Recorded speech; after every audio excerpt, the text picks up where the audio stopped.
Makanya kenapa diawali kita ini berdoa kepada Allah supaya Allah menurunkan kepahaman kepada kita. Kita ini belajar hanya perantara karena memang itu adalah menjadi perintah dari Allah. Yang namanya nuntut ilmu itu wajib, belajar itu wajib. Pinternya nggak wajib, pahamnya nggak wajib. Allah yang akan memberikan pemahaman. Allamal insana ma lam ya'lam. Nah, jamaah yang dimuliakan Allah Subhanahu wa taala, tema kita adalah akhlak di bulan Zulhijjah. Zulhijjah ini dalam bahasa Arab itu dua suku kata, Zul dan Hijjah. Di sini adalah Zulkarnain, ya kan? Jadi jemaah yang dimuliakan Allah Subhanahu wa taala. Zul itu artinya memiliki atau pemilik. Hijjah itu artinya haji. Bulan yang memiliki haji hanya di bulan Zulhijjah. Makanya bulan Zulhijjah disebut juga bulan haji. Ada juga yang menerjemahkan Zulhijjah ini adalah Jul itu artinya memiliki, hijjah itu adalah perkara-perkara agung. Nah, sebab itulah bulan Zulhijjah ini adalah bulan yang memiliki keagungan dibandingkan dengan bulan-bulan yang lain. Kalau kita buka Al-Quran surat kedua ayat 108, ya, apa yang disampaikan? Inna iddatas syuhur indallahi itsna asara syahran yauma khalaqas samawati wal ard minha arba'atu hurum. Bahwa dalam penciptaan langit dan bumi Allah ini itu membuat yang namanya hitungan bulan dalam setahun itsna asara syahran, 12 bulan. Dalam penciptaan langit dan bumi itu maka diciptakan waktu pula. Karena yang menciptakan waktu itu adalah Allah. Ruang dan waktu itu Allah yang ciptakan. Makanya kalau ditanya aina Allah, Allah nggak ada di mana-mana. Nah, kalau gitu nggak ada dong. Memang kalau ada di mana itu nan ruang, ya kan? Ruang dan waktu itu Allah yang ciptakan. Allah nggak terikat dengan ciptaannya. Sebab itulah jemaah yang dimuliakan Allah Subhanahu wa taala. Kaitan dengan waktu itu kan satuan yang terkecil namanya detik. Kemudian setelah detik ada menit. Setelah menit ada jam. Setelah jam ada hari. Setelah hari ada minggu. Ya, minggu itu hari pertama namanya Ahad, bukan Senin. Kalau Senin itu hari kedua. Ahad, Isnin, Selasa, Rubi', ya, Ruba', Arba'. Ya. Jadi Rebo itu kan bahasa kita kan. Rabu itu asal kata dari Rabi'. Itu 4, hari keempat, ya. Kemudian hari yang ke 5 hari apa? Khamis. Hari yang ke-6 enggak disebut pakai bahasa Arab hari yang ke-6, tapi Jami' Jum'ah, berkumpul. Nah, makanya kalau di Arab itu berkumpulnya dengan keluarga, berkumpulnya ibadah. Itu hari Jum'ah, makanya liburnya hari Jum'ah. Di sana malam Jum'ah, di sini malam Jum'ah Yasinan. Di sana pada nongkrong hari Jum'ah. Di Arab itu kan. Ini pada gelar tikar di pinggir pantai gitu kan. Itu kalau di Arab. Jum'ah ya kumpul. Baru hari ke-7 hari Sab'ah, Sabtu. Itu pun Allah yang ciptakan. Jadi 7 hari. Bahkan Allah menyampaikan dalam Al-Quran menciptakan langit dan bumi itu 7 hari. Jadi jemaah yang dimuliakan Allah Subhanahu wa taala, maka ada bulan Allah yang ciptakan dalam setahun. Inna iddatas syuhur indallahi itsna asara syahran, 12 bulan. Dari 12 bulan itu minha arba'atu hurum, ada 4 bulan yang diambil oleh Allah yang kemudian dijadikan bulan yang mulia. Bulan yang haram. Haram di sini adalah bulan yang dimuliakan.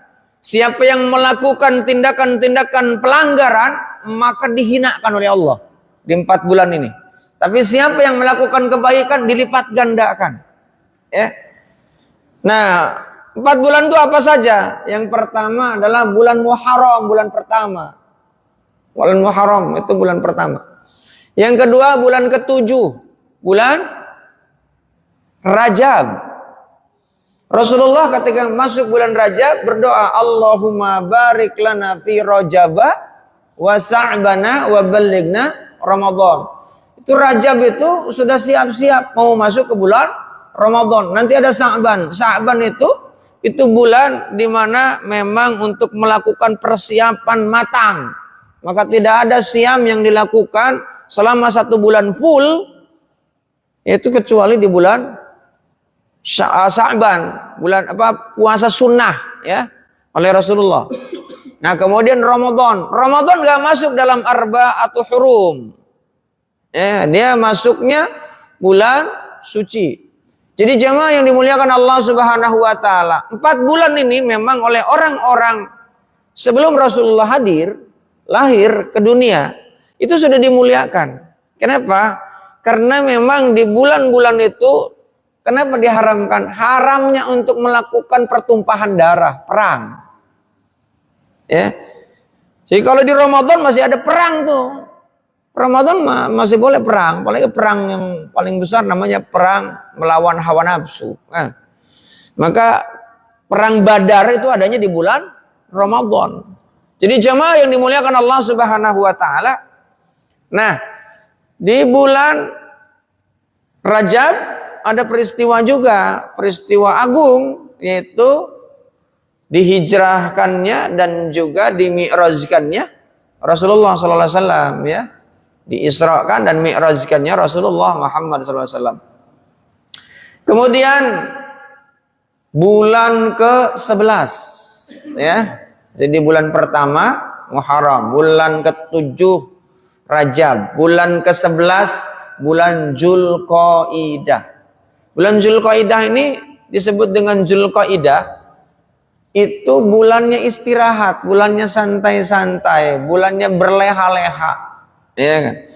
Bulannya persiapan untuk apa? Nanti masuk ke bulan Dzulhijjah. Ya.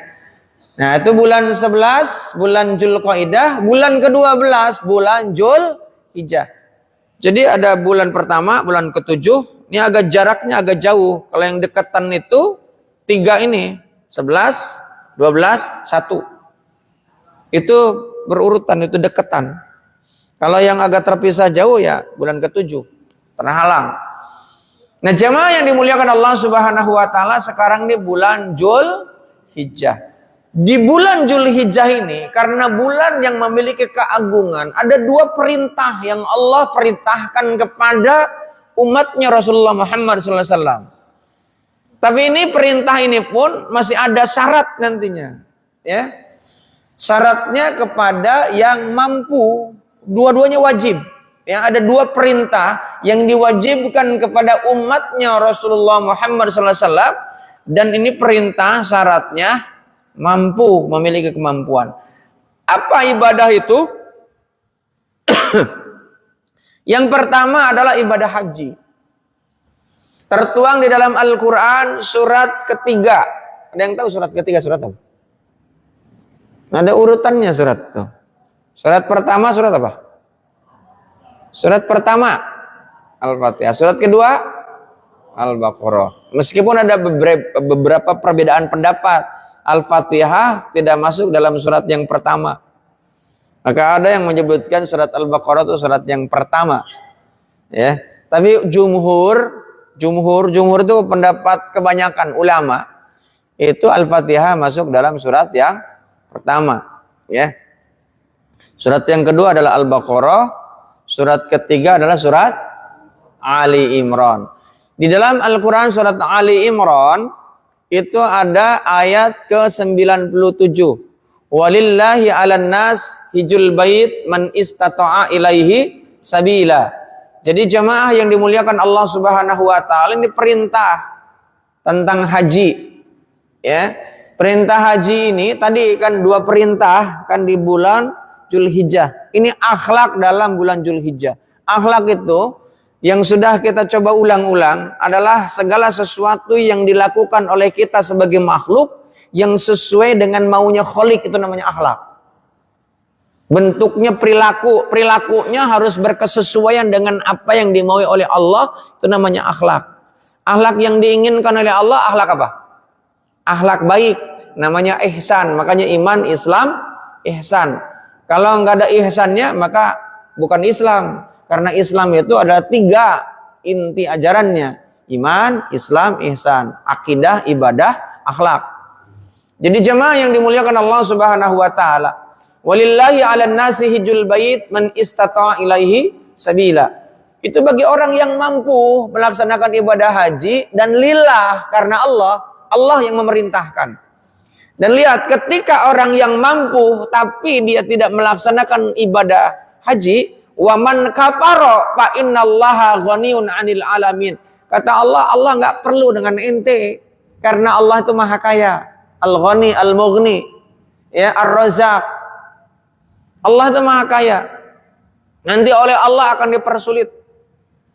Dan ingat jemaah yang dimuliakan Allah Subhanahu wa taala, ketika kita punya kemampuan tidak berhaji, maka itu hukumnya berdosa. Islamnya nggak sempurna. Tapi bagi orang yang tidak mampu mau berhaji, boleh nggak? Orang yang tidak mampu tapi punya keinginan berhaji, boleh nggak? Boleh. Yang namanya orang ingin bebas-bebas aja. Tapi nggak wajib. Tapi jangan salah jamaah yang dimuliakan Allah Subhanahu wa taala.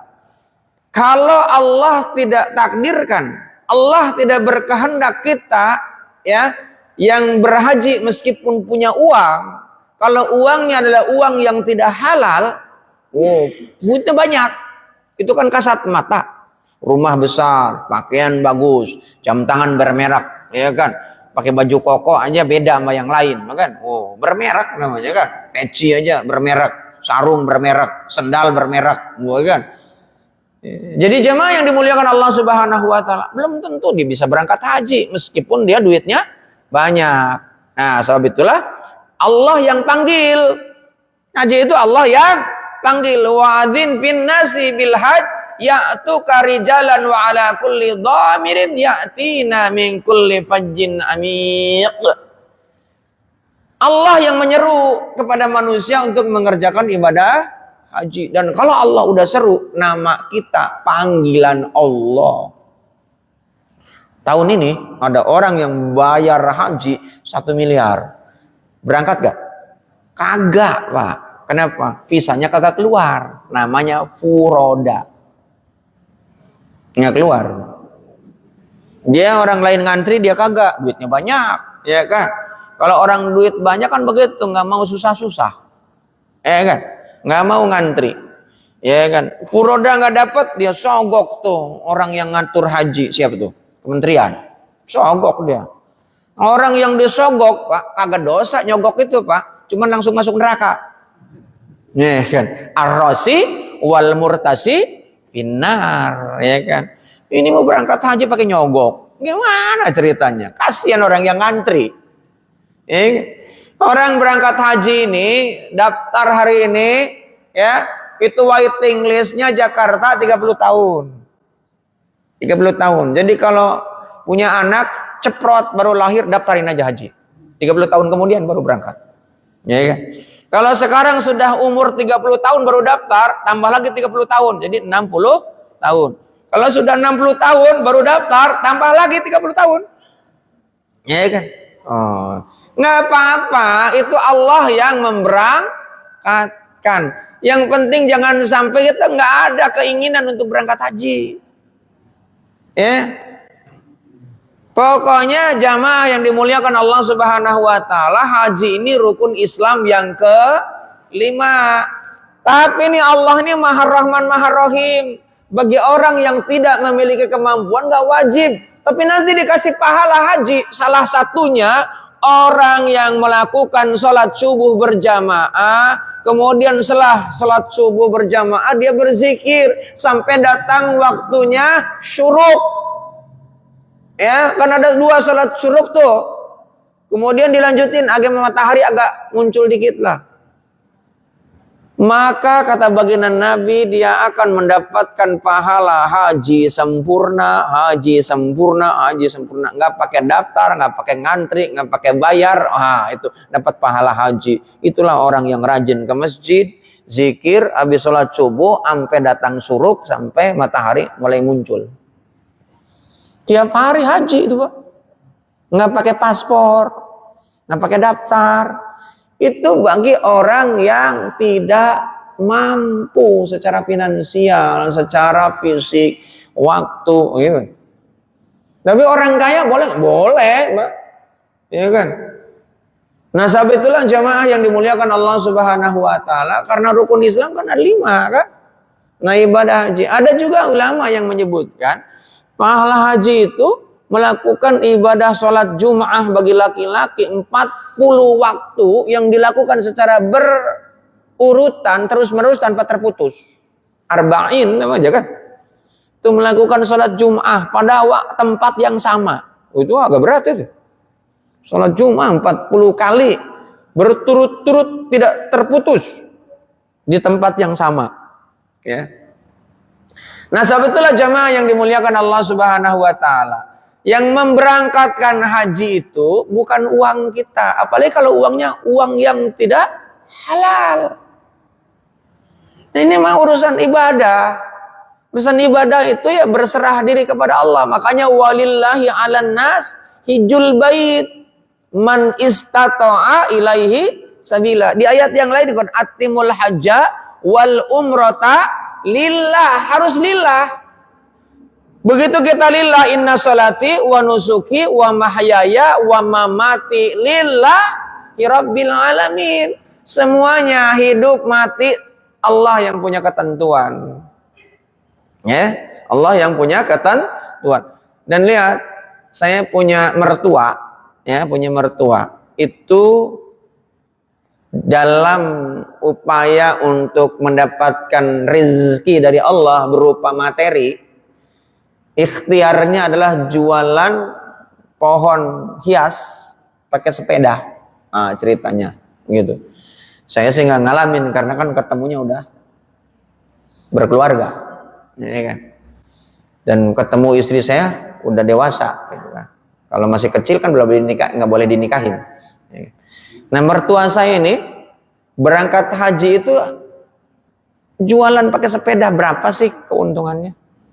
Ya kan? Tapi ini tekadnya pengen karena rajin ngaji itu mertua itu.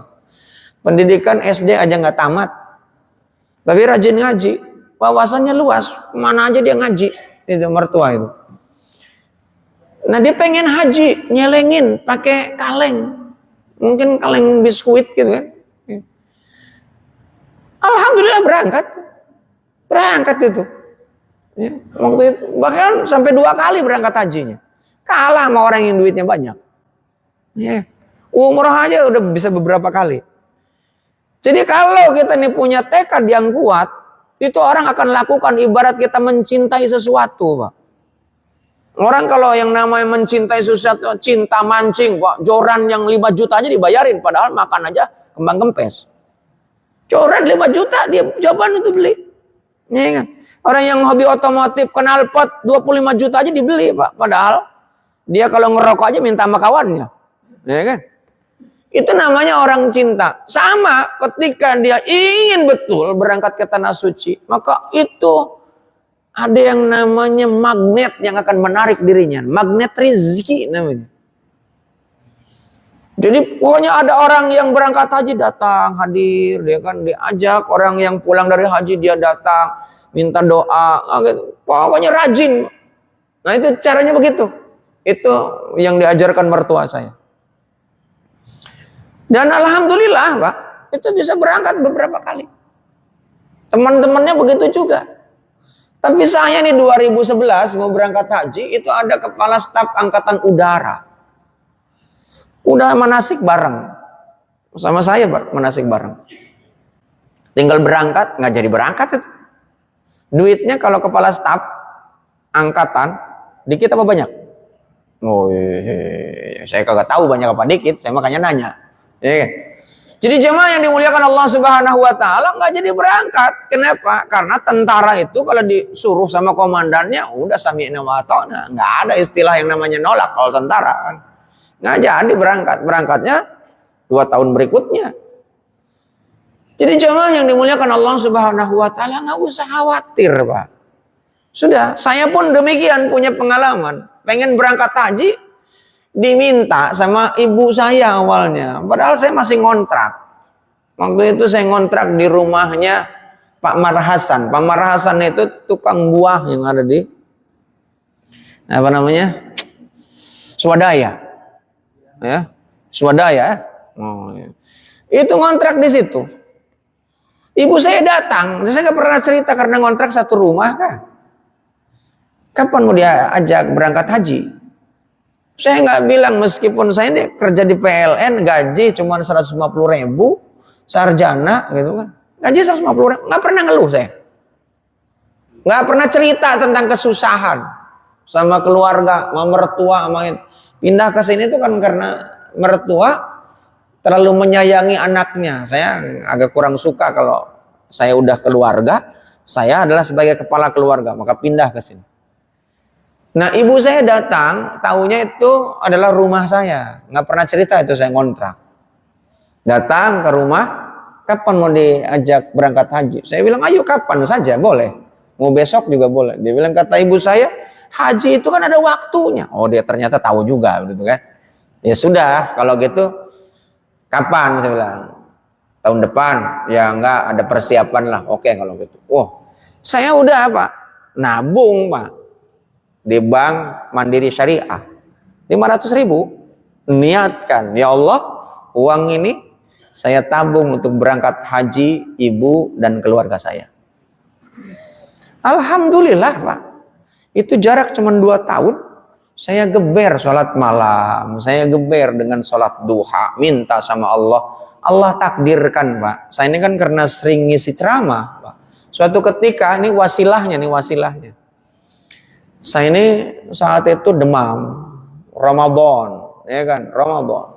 Ada undangan ngisi ceramah di rumahnya Deputi Bank Indonesia, namanya Pak Dr. Mulyaman Haddad. Itu jadi sahabat sekarang. Sekarang itu jadi wakil dan antara. Ya, sempat jadi dubes di Hawaii. Ceramah di sana. Tadi saya demam, tapi ini saya nggak mau berangkat gitu kan. Nah, nggak usah. Saya sakit gitu kan. Kata istri saya, udah jalan. Namanya orang diundang. Ya siapa tahu ada sesuatu. Istri udah nasehatin tuh. Memang nasehatin jangan suami aja. Istri pun nasehatin suami, dengerin juga. Saya alhamdulillah dengerin. Ya udah ini berangkat. Berangkat dengan agak males-males. Gitu. Sampai sana ada yang ceramah. Siapa? Menteri Koperasi. Yang eranya zaman siapa ya, Habibie kalau nggak salah ya. Ya. Dia Menteri Koperasi ini ceramah. Ya, lagi ceramah. Wah, saya bilang nih, katanya saya diundang ceramah. Udah ada ceramah. Orang datang aja saya ya kurang lebih jam 5:30 lah. Dan ceramah saya. Wah, ceramahnya. Sampai akhirnya nggak ceramah saya. Akhirnya nggak jadi ceramah. Memang nggak jadi ceramah. Akhirnya karena yang ngundang itu Pak Mulyaman mungkin gak enak juga. Akhirnya saya daulat untuk jadi imam. Kan? Gue jadi imam, ya kan. Awalnya saya juga nolak. Saya bilang saya ini nggak biasa jadi imam. Udah, imam. Baca doa singkat. Setelah baca doa, saya kasih buku tuh Pak Mulyaman tuh. Saya nulis buku judulnya The Balance Way, Jalan Keseimbangan. Kasih. Dia kan buku baru diterima tuh. Itu yang hadir Pak Dirut Bank Pak. Yang hadir itu. Nah, deputi pengawasan bank, Pak. Kan sempat jadi juga ketua OJK itu Pak Mulyaman Haddad. Dia bilang begini, ini ada buku bagus. Anda wajib baca.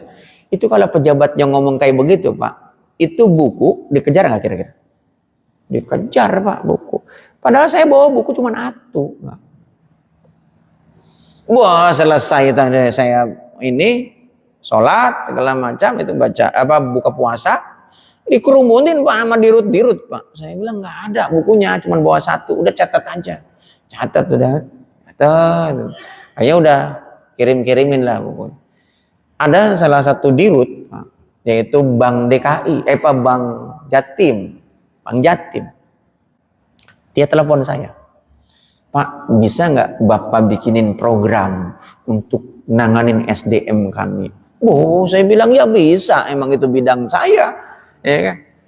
Alhamdulillah Pak, akhirnya jalan Pak. Satu angkatan waktu itu kan kita nih ada program pelatihan Pak untuk nanganin SDM, itu satu angkatan bayar 60 juta 2 hari, ya kan. Ternyata itu sampai cukup banyak Pak. Terkumpul dana kurang lebih 1,5 miliar Pak. Begitu dana masuk 500 ribu, kita berangkat umroh. Wow, sama ibu saya. Ya kan? Ibu senang bener kan? Wah, ya, senang bener. Udah kapan? Lusa kita berangkat. Wow, ya kan? Berangkat tuh dong. Ibu Pak, senang luar biasa. Saya lihat itu perangainya, kegembiraannya luar biasa karena memang menginginkan. Di tanah suci itu saya dipeluk, nangis, nggak tahu doa apa yang ada di dalam batinnya kan. Ya, saya bilang udah selesai, udah sekolah, pokoknya nikmat, makanya menikmati, pokoknya cerita nggak berhenti gitu kan. Dengan istri saya bertiga itu berangkat kita nih umroh kan. Udah selesai, saya bilang ini baru umroh. Kan kita niatnya haji. Kata ibu saya nggak usah, udah cukup. Ya enggak kan, kita belum haji, ini baru umroh. Ya kan. Tahun ini mau nggak kita berangkat haji? Nggak usah. Nah udah, karena ibu nggak mau ya. Ada padahal jatah 2011 itu masih gampang Pak haji ONH tuh, masih gampang ya. Apalagi yang plus kan. Ya udah saya bilang tahun berikutnya lah. Akhirnya kan saya berangkat umroh 2009 ya, 2009 sama ibu. Kemudian 2010 itu nggak mau, 2011 saya berangkat.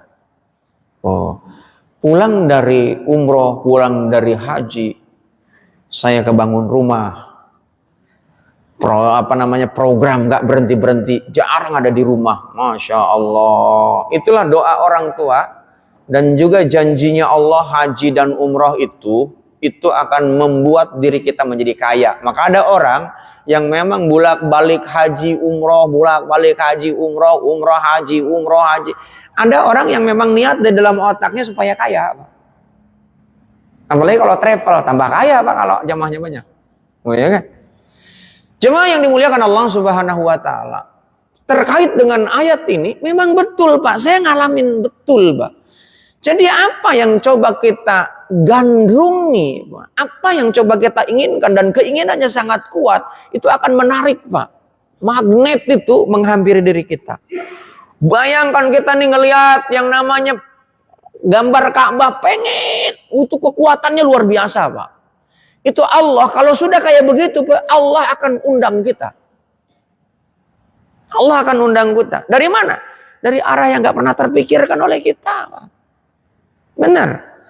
Jadi jangan pernah kita ini kemudian merendahkan Allah. Gimana mau haji, dari mana duit dari... Saya nggak pernah bilang begitu sama orang tua. Yang gaji 150.000 Pak. Ya, bahkan saya sempat untuk memenuhi kekurangan itu, saya bisnis pakaian baju koko Pak, keliling. Alhamdulillah ada beberapa yang sampai saat ini belum bayar Pak, ketemu aja melengos, ngambil. Saya ini dulu bisnis Pak. Kayak ini pakaian saya ini hasil desain saya sendiri nih. Saya ini senang seni memang. Ini saya pakaian-pakaian jarang saya beli jadi. Ya, saya nggak bisa jahit, tukang jahit saya kasih tahu ini begini. Hasil desain sendiri. Jadi jemaah yang dimuliakan Allah Subhanahu wa taala, ini bulan Zulhijjah adalah bulan yang agung karena ada ibadah haji di situ. Maka mau umrah, mau haji, sudah serahkan sama Allah. Hasbunallah wa ni'mal wakil, ni'mal maula wa ni'man nasir ya. Kalau sudah haji, kita nih betul-betul sudah siap melaksanakan haji, Allah kasih tuntunan. Al-hajju ashhurum ma'lumat. Haji ini adalah waktunya sudah ditentukan di bulan Zulhijjah. Faman farada fihinal hajj fala rafasa wala fusuqa wala jidal fil hajj. Enggak boleh rafas, tidak boleh jidal, tidak boleh fusuk. Itu ketika sudah bulan Zulhijjah dan kita nih memardukan diri, mewajibkan diri karena kita mampu ataupun Allah mampukan berangkat haji, maka ini ketentuannya. Bukan hanya waktu haji, tapi setelah pulang haji pun tetap harus dijaga ini. Makanya kalau ada orang pulang haji ya tambah gile, haji gile namanya. Ya kan? Pulang haji malah dia main judi, itu namanya haji semprul namanya kan, bukan haji mabrur tapi haji mabur, ya kan. Nah, jamaah yang dimuliakan Allah Subhanahu wa taala. Ketika kita nih di bulan Zulhijjah, orang berangkat haji kita enggak, ada ibadah sunnahnya. Tadi wajib Pak Haji bagi yang mampu. Tapi jangan kecil hati, ada yang sunnah. Sunnah itu boleh dijalankan, boleh enggak. Tapi kalau enggak diambil Pak, itu orang bodoh. Karena peluang. Orang dikasih peluang enggak diambil Pak, orang bodoh Pak. Ya, apa peluangnya? Rasulullah sampaikan, ini akhlak di bulan Zulhijjah. Qala Rasulullah SAW, ma min ayamil amal sholih fihina ahabu ilallah min hadhil ayyamil ashr.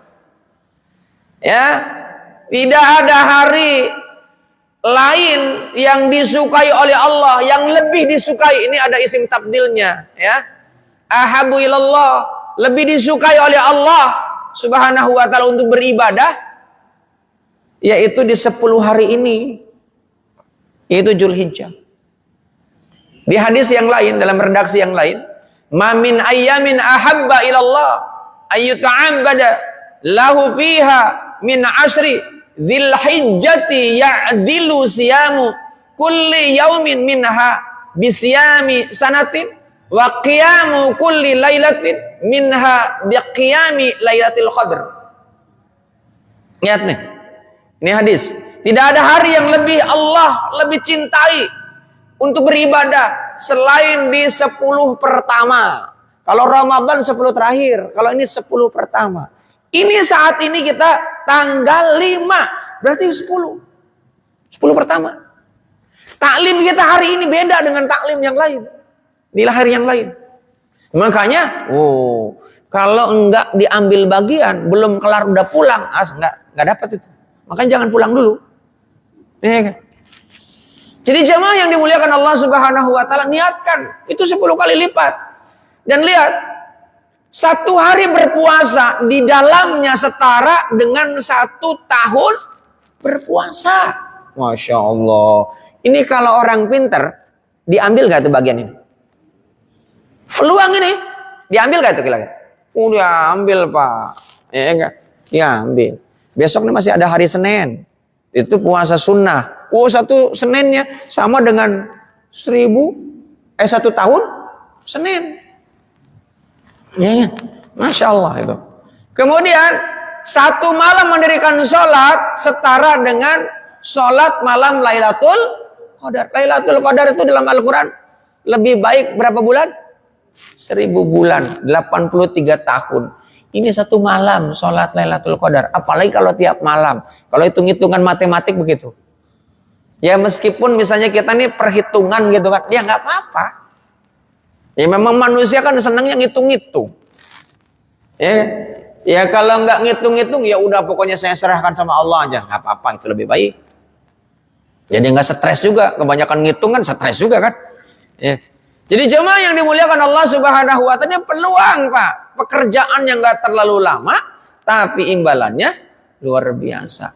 Nah kemudian Pak, di 10 awal bulan Zulhijjah ini ada juga Pak yang namanya puasa. Makanya Rasulullah itu melakukan siam di bulan Zulhijjah dari tanggal 1 sampai tanggal 10. Asyr Pak, 10. Nah kita nggak puasa di 10 hari itu. Masih ada kesempatan 3 hari. 8, 9, 10. Tanggal 8 namanya tarwiyah. Meskipun tarwiyah ini kontroversi Pak rujukannya. Karena dalilnya ada yang mengatakan dhaif jiddan, bahkan maudhu. Tapi jamaah yang dimuliakan Allah Subhanahu wa taala, memang kalau yang namanya urusan fikih, kalau enggak kontroversi bukan fikih namanya.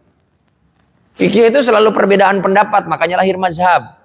Maka yang terpenting itu jangan menyalahkan. Ini kadang-kadang ada orang bermazhab, Pak, kagak ngerti mazhab, udah main bid'ah-bid'ah aja. Itu hati-hati Pak.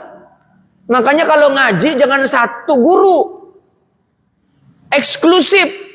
Kalau ngaji satu guru, apalagi dia bilang menganggap guru yang lain adalah guru subhat, guru ahli bid'ah, pelaku bid'ah, itu jauh lebih bid'ah Anda kayak begitu, Pak. Kenapa? Karena menuduh orang itu ada jauh lebih sesat, Pak.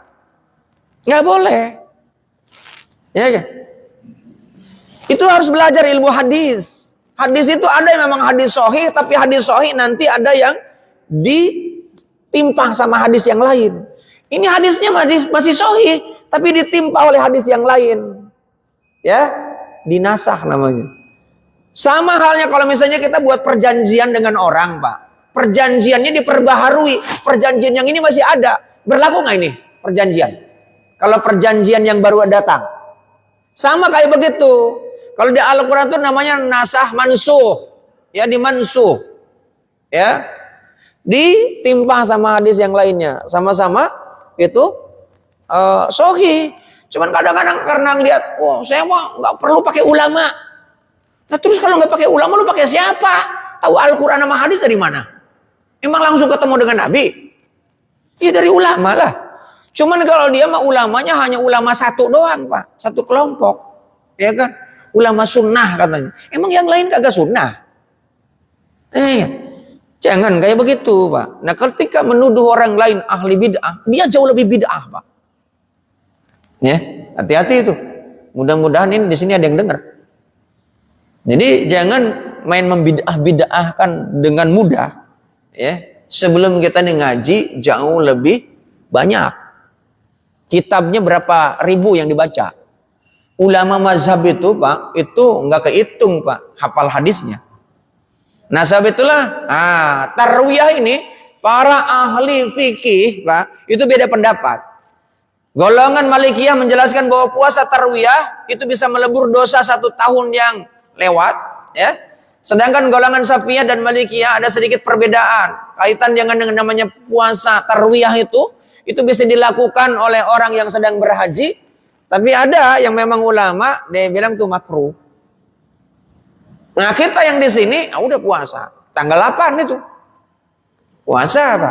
Puasa tanggal 8. Tarwiyah itu kan persiapan orang-orang yang berangkat haji itu persiapan menuju ke Arafah. Arafah tanggal berapa? Tanggal 9. Nah kalau puasa Arafah itu nggak ada perbedaan. Ya. Siyamu yauma Arafah ahtasibu 'ala Allahi ayyukaffira sanata allati qablahu wa sanata allati ba'dahu wa siyamu yauma asyura ahtasibu 'ala Allahi ayyukaffira sanata allati qablahu. Jadi puasa puasa tanggal 9 namanya puasa Arafah itu dapat menghapus 1 tahun yang lalu dosa kita dan juga menghapus dosa kita setahun yang akan datang. Itu kalau orang yang cerdas diambil gak tuh peluang? Pak, manusia ini kulubani Adam foto tempatnya salah. Pasti diambil, Pak. Itu tanggal 9, tanggal 8. Nanti tanggal 10. Tanggal 10 itu puasanya cuma beda. Kalau tanggal 10, Pak, itu yaumun nahar. Puasanya cuman sampai pulang sholat Idul Adha. Enggak sampai sore. Karena mau motong nanti. Nah, begitu pulang sholat Idul Adha, siapin tuh yang namanya laksa, ya kan? Siapin yang namanya sate kambing, sate ayam, gitu kan? Karena motong duluan sebelumnya, bukan kurban kalau motong duluan, ya kan? Karena kalau motong itu nanti setelah sholat Idul Adha. Kalau sebelum sholat Idul Adha bukan kurban namanya. Yaumun nahar itu setelah sholat Idul Adha, ya. Nah, jamaah yang dimuliakan Allah Subhanahu wa taala itu perbuatan sunnah, ya. Nah, kemudian ada kewajiban yang kedua namanya udhiyah. Udhiyah itu kurban, Pak. Jadi satu haji, yang kedua kurban.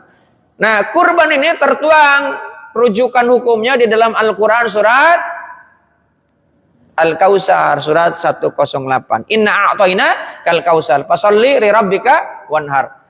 Kamu dikasih nikmat banyak oleh Allah. Jangan bakhil ente. Ya. Kasih nikmat, maka sholat. Dan juga bukan hanya sholat, berkurbanlah. Dan siapa saja orang yang punya kemampuan, ya, punya kemampuan tapi tidak berkurban, maka kata baginda Nabi nih disampaikan, ini bagi orang yang memiliki kemampuan, man wajada sa'atan falam yudhahi fala yaqrabanna musallana. Orang yang punya kemampuan saat bulan kurban, bulan udhiyah, bulan Zulhijjah, dia nggak kurban, jangan dekat pada sholatku. Maksudnya sholat Idul Adha, jangan sholat Idul Adha. Ya, jangan ikut sholat Idul Adha kalau nggak kurban. Udah jauh-jauh. Itu artinya apa? Itu saking memang wajibnya. Dan bahkan nanti itu hartanya akan habis itu.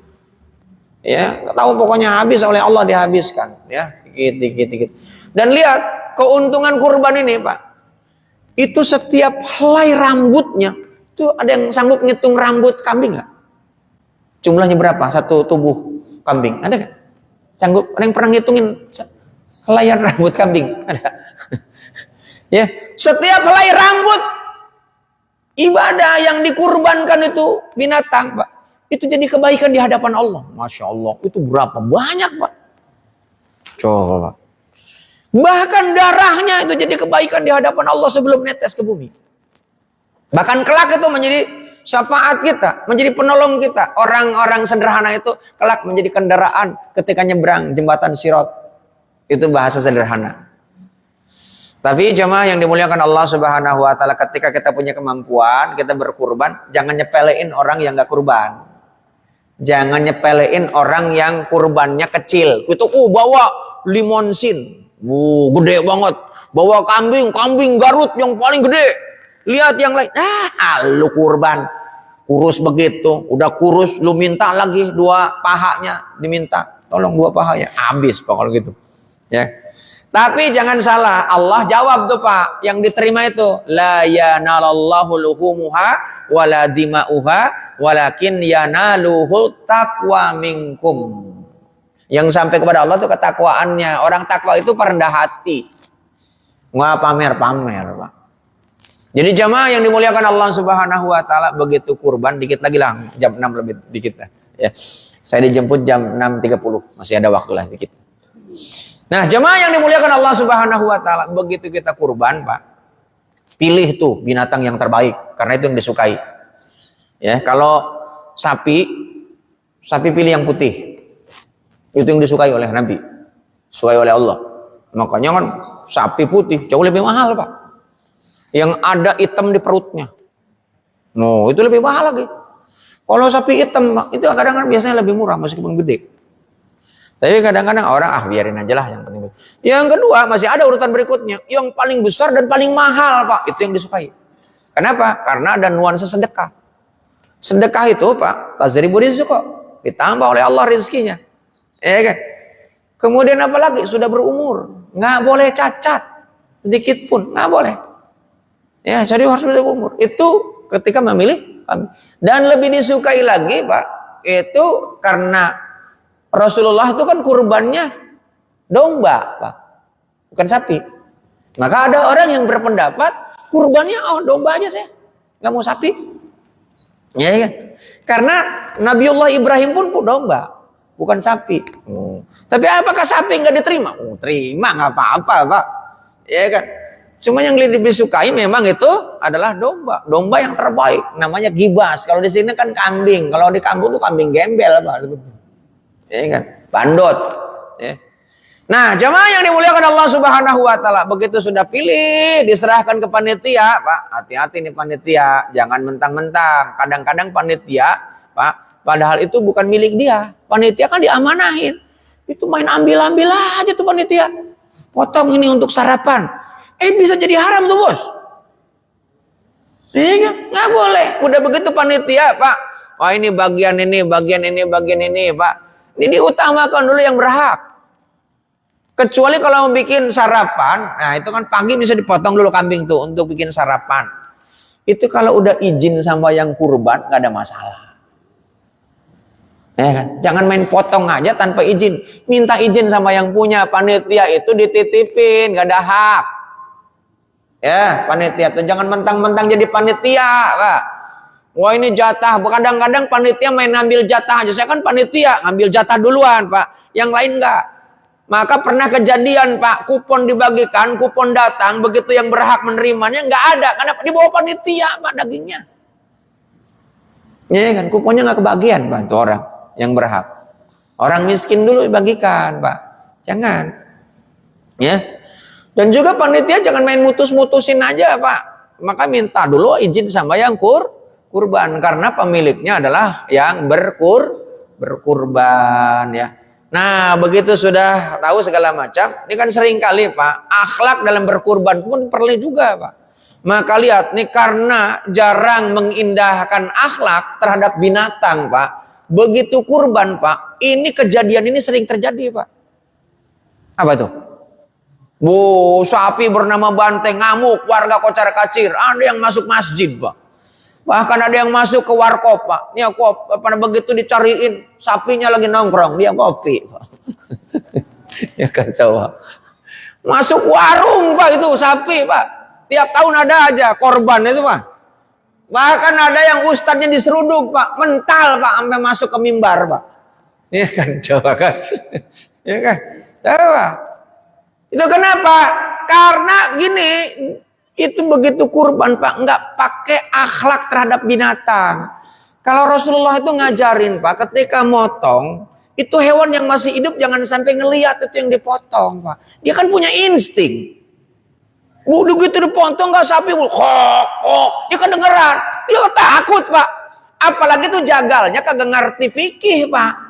Dia bawa golok Pak, diledekin tuh sapi. Bentar lagi gue potong nih, gue potong nih. Ya kan? Ngasah di depan mukanya lagi kan. Di depan mukanya sapi diasah Pak golok. Itu ngamuk Pak. Hati-hati. Kasih tahu itu sama yang jamaah, anak-anak. Jangan diledekin Pak. Maka itu banyak kejadian itu. Ustadznya diseruduk Pak. Ya kan. Di samping itu jamaah yang dimuliakan Allah Subhanahu wa taala, saya yang sering perhatikan Pak, itu ketika itu sapi mau direbahkan, ada yang tarik buntutnya, diselengkat kakinya. Begitu sebelum diselengkat Pak, itu yang nyelengkatnya diselengkat sapi Pak. Coba aja Pak. Maka belajar tuh ada komunitas namanya Juleha. Ya, itu bagaimana menjatuhkan tuh ada satu orang aja pakai tambang Pak, dengan simpul-simpul yang ada itu bisa. Saya cobain bener tuh. Kalau di kampung saya coba, saya biasanya suka motong juga di kampung Pak. Ya, jatuhin Pak. Setelah itu baru ikat. Kita kan harus punya perasaan juga sama binatang Pak. Karena itu akan menjadi kendaraan kita. Jangan sampai disakiti. Di samping itu, golok harus tajam. Harus ngerti di mana tempat yang harus dipotong. Jangan mentang-mentang karena dia ustadz Pak. Udah saya biasa ngajar. Dia punya ini jam terbang nggak ada Pak. Lihat darah aja udah gemeteran Pak. Dia memang betul dia nggak tahu fikih Pak. Tapi ini dia punya pengalaman nggak motong.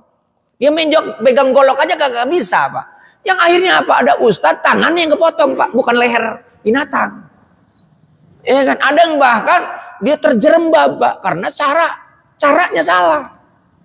Saya ini latihan motong ayam dulu, kambing, baru sapi. Saya motong sapi. Ya, latihan saya nanya juga. Pegang goloknya bagaimana caranya supaya bertenaga. Meskipun tenaga kita kuat Pak, kalau cara motongnya salah Pak. Itu penting Pak.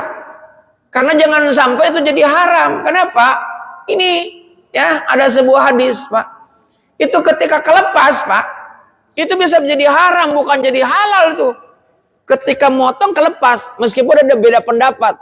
Begitu kelepas langsung tempelin lagi masih ada yang membolehkan. Tapi begitu kelepas Pak, jatuh agak lama jeda. Itu sapi baru separuh Pak, kabur Pak. Ada kejadian kayak begitu.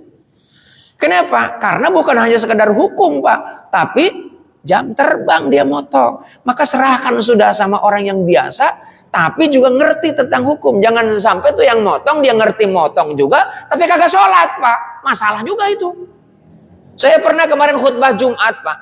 Itu ada yang ngasih, itu ada memang motongnya bagus, tapi waktu sholat dia kagak sholat sampai asar. Saya bilang gini, ya mungkin dia musafir. Musafir gimana? Orang rumahnya dekat.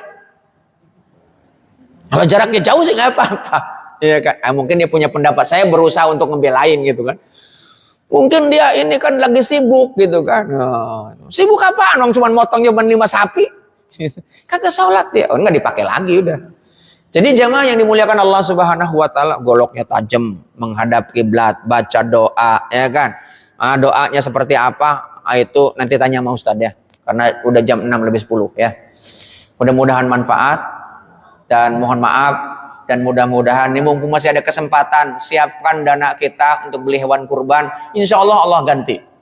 Meskipun kita ini secara finansial dalam kondisi yang kekurangan, nanti kalau kita merasa diri kita mampu, Allah akan mampukan tuh, jadi magnet rizki. Tapi kalau kita nggak mampu, merasa tidak mampu, oleh Allah jadi magnet rizki jadi jauh, dicabut oleh Allah. Meskipun ada, keberkahan akan hilang.